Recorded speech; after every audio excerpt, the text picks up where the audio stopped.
Diriwayatkan oleh Imam Ahmad bin Hanbal dalam musnadnya bahwa ada seorang laki-laki yang bernama Nuaiman.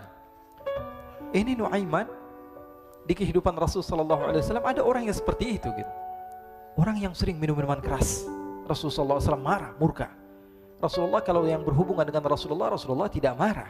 Tapi kalau sudah berhubungan dengan agama, Rasulullah SAW adalah orang yang paling marah, orang yang paling istiqamah dalam kebenaran. Maka Rasulullah panggil Nuaiman, apa yang kau lakukan? Dia katakan, aku minum minuman keras ya Rasulullah. Rasulullah cambuk dia. Kemudian dia bertobat kepada Allah. Kemudian ketahuan lagi minum. Kemudian dicambuk lagi oleh Rasulullah SAW, sehingga sebagian sahabat memukul dia dengan pukulan yang banyak. Sehingga apa yang berlaku? Sebagian sahabat mengatakan, la'natullahi ala Nuaiman. Semoga Allah melaknat Nuaiman. Dia mempermainkan Rasulullah. Dia bilang sudah mau taubat tapi minum lagi. Dia bilang sudah mau taubat tapi minum lagi. Maka Rasulullah SAW mengatakan, la tal'anuh fa innahu yuhibbullah wa rasulah. Kata Rasulullah, jangan kamu laknat Nuaiman, karena dia itu cinta sama Allah, cinta sama Rasulnya. Dalam riwayat dia dicintai Allah dan dicintai oleh Rasulnya Muhammad sallallahu alaihi wasallam. Ibn Majah menceritakan bahwa Nuaiman ini pernah suatu waktu diajak oleh Sayyidina Abu Bakar pergi ke negeri Syam. Negeri Syam itu di mana? Seperti yang diceritakan tadi, antara daerah Suriah, Lebanon, Yordania, kemudian Palestina. Daerah seperti itu. Umumnya orang Quraisy pada masa itu mereka memiliki rihlah berdagang, membeli dagangan ke Syam, kemudian dijual lagi di kota Makkah. Ketika itu Rasulullah SAW didatangi Abu Bakar. Sayyidina Abu Bakar mengatakan kepada Rasulullah, ya Rasulullah, saya mau izin ya Rasulullah. Mau apa? Saya mau ajak dua sahabat kamu ini ikut berdagang ya Rasulullah. Siapa kata Rasul? Nuaiman. Kata Rasulullah SAW, Nuaiman kamu mau ajak? Mau ngapain? Biar seru-seruan aja ya Rasulullah. Kata Rasulullah, ya sudah, saya izinkan kamu bawa Nuaiman. Ketika itu Sayyidina Abu Bakar membawa Nuaiman sama satu sahabat namanya Suwaibid ibn Harmalah. Siapa namanya? Suwaibid ibn Harmalah. Ini sahabat Rasulullah SAW yang memiliki sifat yang berbeda-beda. Kalau Nuaiman ini aneh. Pernah Rasulullah SAW dibawain makanan banyak, dikasih Rasulullah, dikasih sahabat semua. Semuanya sudah makan, tiba-tiba si Nuaiman ini, sahabat Nabi Nuaiman mengatakan kepada Rasulullah, ya Rasulullah, ini yang penjualnya, tolong kau yang bayar ya Rasulullah. Makanan udah habis. Makanan udah habis, Rasulullah SAW bingung, saya yang bayar. Akhirnya Rasulullah katakan kepada sahabat, ayo keluarkan uang, kita patungan, kita bayar. Rasulullah aja dimainin, apalagi kita orang. Sallu ala Nabi Muhammad. Nuaiman diajak Sayyidina Abu Bakar. Kata Rasulullah SAW, benar kamu mau ajak Nuaiman? Iya ya Rasulullah. Diajaklah akhirnya. Diceritakan dalam riwayat Ibn Majah, diceritakan juga dalam Siyar A'lam An-Nubala, diceritakan juga dalam musnadnya Imam Ahmad bin Hanbal, dalam riwayat Imam Ahmad bin Hanbal. Maka diceritakan Nuaiman diajak oleh Sayyidina Abu Bakar. Sesampainya di negeri Syam, semua dibagi tugas. Fulan bin Fulan kerjaannya ini, Fulan bin Fulan kerjaannya ini, semua memiliki kerjaan. Nuaiman tanya, wahai Abu Bakar, kerjaannya saya apa wahai Abu Bakar? Kata Sayyidina Abu Bakar, kamu mau ngapain terserah kamu wahai Nuaiman. Yang penting kamu ikut saya kan. Kemudian satu di antara mereka namanya Suwaibid ibn Harmalah. Ditanya oleh Sayyidina Abu Bakar, wahai Suwaibid, kamu mau kerjaan apa? Kata Suwaibid, terserah kamu wahai Abu Bakar. Kata Sayyidina Abu Bakar, kamu menjaga makanan, karena saya tahu kamu ini adalah orang yang senantiasa menjaga amanah. Suwaibid ini kalau disuruh maju dia maju, disuruh mundur dia mundur, disuruh ke kanan dia ke kanan, disuruh ke kiri dia ke kiri. Orang yang ikut aja. Kalau Nuaiman beda, disuruh maju dia ke belakang, kasih sen kanan ke kiri belok. Nuaiman itu orang yang berbeda. Maka Suwaibid mendapatkan tugas, semua mendapatkan tugas kecuali Nuaiman. Sehingga ikhwani, apa yang berlaku, apa yang terjadi? Sayyidina Abu Bakar pergi sibuk dengan kesibukannya, sehingga datanglah waktu siang. Nuaiman sudah lapar. Nuaiman cari makanan. Dia nggak punya uang, diajak Sayyidina Abu Bakar tapi tidak diberikan uang. Sehingga dia cari-cari makanan. Dia tahu Suwaibid yang jaga makanan, dikatakan, wahai Suwaibid, saya mau makan, berikan kepada saya satu roti saja. Yang terpenting apa? Saya makan sekarang, saya sudah lapar. Kata Suwaibid, ya Allah Nuaiman, kita tunggu Abu Bakar saja sehingga dia datang, karena ini amanat. Amanat dari Abu Bakar, saya tidak boleh berikan kepada siapapun kecuali atas izin Abu Bakar. Kata Nuaiman, kasih saya makanan, kalau tidak saya bikin masalah sama kamu. Merah wajahnya Suwaibid, karena dia tahu, jangankan saya, Rasulullah aja dimainin. Bingung, apa yang harus saya lakukan? Akhirnya Nuaiman bilang, gampangannya aja, kata Nuaiman, kamu kasih saya makanan atau kalau tidak saya bikin masalah sama kamu.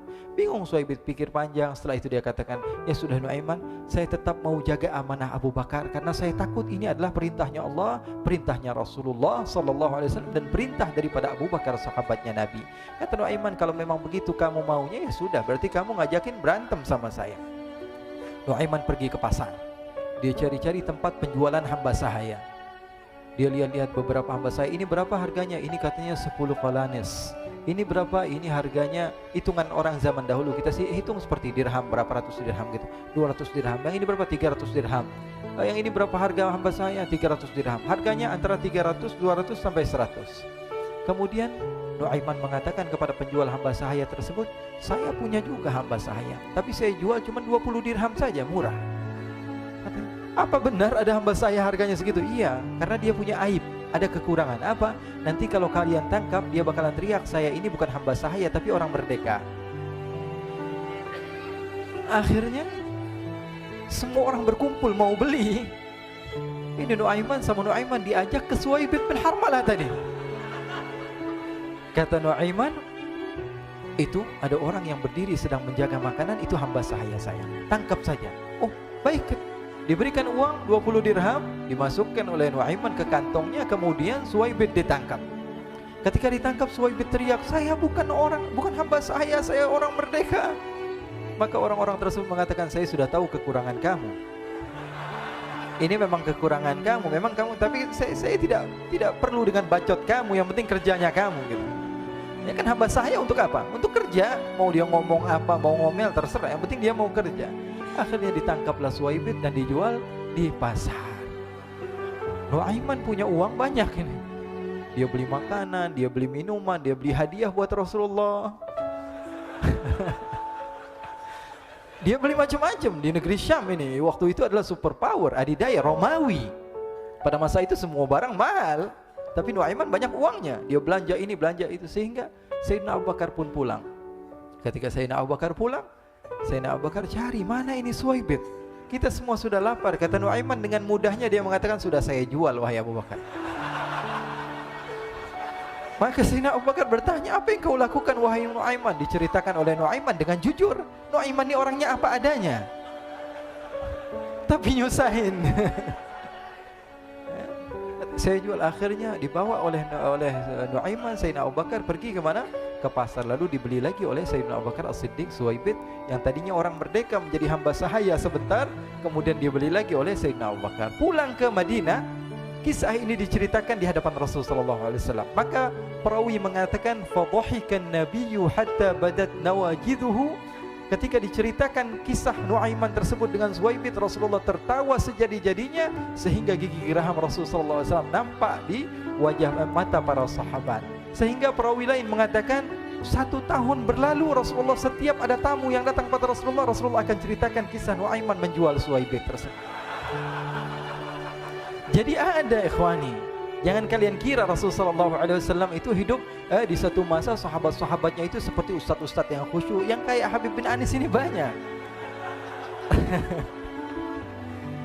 Bahkan ikhwani, mungkin di akhir karena masanya sudah habis, pernah suatu waktu Rasulullah SAW didatangi asyraf, delegasi dari beberapa negara yang ingin mengenal apa itu agama Islam. Sehingga mereka datang ke rumah Rasulullah SAW membawa unta, kendaraan yang ketika itu kendaraan yang paling mahal mereka miliki, itu untanya yang paling mewah. Diikat di depan rumah Rasulullah SAW. Tamunya pun masuk, duduk bersama Rasulullah SAW.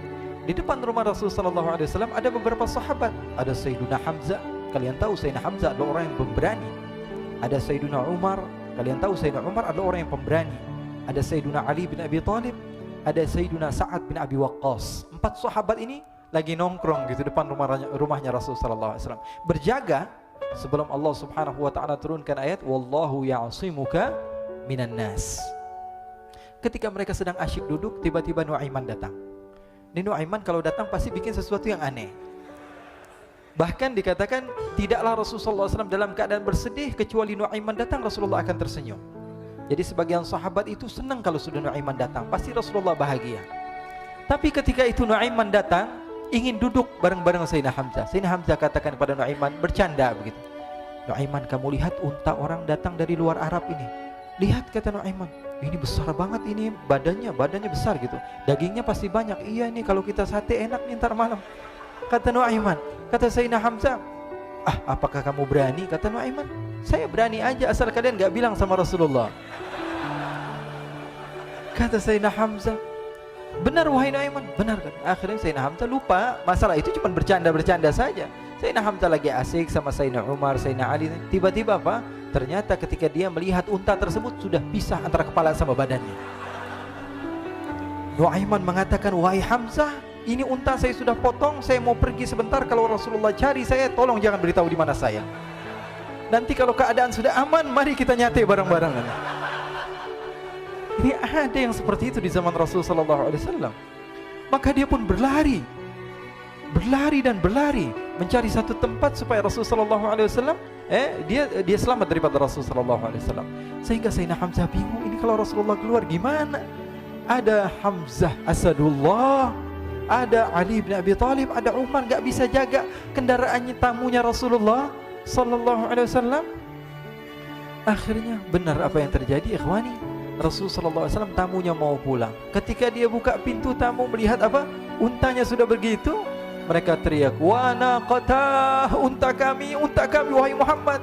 Baru mau kenal Islam, unta kami, kendaraan kami sudah dibuang. Rasulullah SAW lihat Sayyidina Hamzah, lihat Sayyidina Ali. Mereka gak bisa ngomong, mereka hanya bilang apa? Nuaiman ya Rasulullah. Rasulullah perintahkan Sayyidina Umar, wahai Umar, sekarang kamu ambil uang, kemudian kamu gantikan, kemudian kamu berikan 2 kali lipat daripada harta unta ini, sehingga apa? Agama Islam tidak didengar dengan sesuatu yang tidak baik di luar sana. Akhirnya diberikan harta, diberikan unta yang baru dan diberikan harta yang lebih untuk orang tersebut, sehingga orang tersebut tidak menjelek-jelekan agama Islam. Kata Rasulullah SAW, dan sekarang waktunya kita balas dendam sama Nuaiman. Nuaiman ternyata berlari tempat yang jauh sampai hampir keluar dari kota Madinah. Dia dapatkan seorang sahabat Nabi yang hadir juga dalam peperangan Badar, namanya Al-Miqdad bin Al-Aswad. Siapa namanya? Al-Miqdad bin Al-Aswad ketika itu sedang menggali sumur. Ketika sedang menggali sumur, Nuaiman datang. Nuaiman katakan kepada Miqdad, wahai Miqdad, wahai sahabat Rasul, kamu orang yang hadir dalam peperangan Badar, kamu adalah orang yang hebat. Dipuji-puji sama Nuaiman. Ada maunya ini. Akhirnya dia bilang, wahai Miqdad, tolong saya. Kenapa wahai Nuaiman, kamu ini kekasihnya Rasulullah, orang yang disayang sama Rasulullah. Kenapa? Saya ini sedang dikejar-kejar orang jahat. Tolong selamatkan saya. Saya pengen masuk ke dalam sumur, boleh atau tidak? Kata Miqdad, siapa yang mengejar kamu? Pokoknya saya dikejar sama orang-orang. Kamu mau atau tidak selamatkan saya? Ya sudah, selagi kamu itu adalah sahabat Nabi, silahkan kamu masuk. Masuk akhirnya Nuaiman ke dalam sumur tersebut. Lalu Nuaiman mengatakan, wahai Miqdad, dia keluar lagi. Nanti kalau ada yang cari saya, tolong jangan beritahu saya di dalam sumur ya. Kata Miqdad, baiklah. Kata Nuaiman, siapapun yang bertanya tentang saya, kamu tidak akan kasih tahu? Iya, kata. Walaupun Rasulullah yang tanya saya? Katanya, enggak mungkin Rasulullah datang ke tempat sejauh ini. Iya, walaupun Rasulullah. Akhirnya masuk Nuaiman. Setelah beberapa menit Rasulullah dan rombongan benar datang. Miqdad bingung ini. Ini kenapa Rasulullah datang ke RW kami ini? Ada apa ini Rasulullah sampai sejauh ini? Ditanya, ya Rasulullah, ada apa ya Rasulullah? Kata Rasulullah, saya cari Nuaiman. Di mana Nuaiman? Inna lillah, kata Miqdad. Enggak dijawab ini Rasulullah. Kalau dijawab saya ingkar janji. Akhirnya apa dia katakan? Wahai Rasulullah, mata saya tidak memandang kepada Nuaiman, tapi tangannya nunjuk ke dalam sumur. Sahabat. Apa dia bilang? Mata saya tidak melihat kepada Nuaiman, tapi tangannya nunjuk ke sumur. Akhirnya dibuka sama Rasulullah, Nuaiman muncul. Kata Rasulullah, Nuaiman, kamu bikin malu saya, wahai Nuaiman. Ya Rasulullah, yang bersalah bukan saya, tapi orang yang mencari saya bersama kamu ya Rasulullah. Akhirnya Rasulullah nengok siapa, ternyata Nuaiman sudah lari kabur. Sallu ala Nabi Muhammad. Kisah-kisah seperti ini sebenarnya banyak sekali ya. Ini menunjukkan kepada kita bahwa kehidupan Rasulullah itu begitu indah. Rasulullah SAW, kalau kamu mau menjadi orang yang baik, contoh Rasulullah. Mau menjadi bapak yang baik, contoh Rasulullah. Mau menjadi pemimpin peperangan yang baik, Rasulullah. Mau menjadi murid yang terbaik, contoh Rasulullah. Bagaimana akhlak Rasulullah. Mau menjadi suami yang baik, contoh Rasulullah. Dalam segala hal, apapun itu, Rasulullah SAW adalah makhluk yang paling terbaik.